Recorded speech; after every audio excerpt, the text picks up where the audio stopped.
The reason I love this is because my husband can use it. It's so easy that he doesn't have to think. He just comes here, hits this button once, and it grinds the beans to the perfect level. Watch, I'm gonna tamp it. Oh, we got a little bit too much. This is perfect. I can show you what to do. Need both hands. So because it was a little bit higher, that just means that there's a little bit too much in here. So we have this little leveler, and all we're gonna do is I'm gonna go to my little dumping grounds, and I'm just gonna spin this. Now it's the perfect height. I don't have to tamp it again, and now I just put it right here.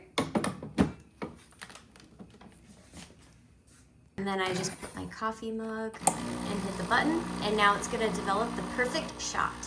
I just add water to the back, so it doesn't need to be hooked up to water or anything.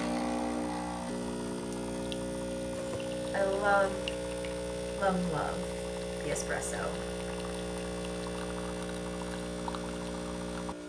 And then my other tip would be, if you use the same beans, you're always gonna have the perfect amount of grounds. The only time sometimes it's a little bit higher is when I just refilled the hopper because it had to grind a lot to get the last few ones out. But this is the easiest one to use. It's the Breville Barista Impress Express. So you don't need to buy any other tools. You just buy this and it comes with everything you need. I hope this helps you on your espresso journey.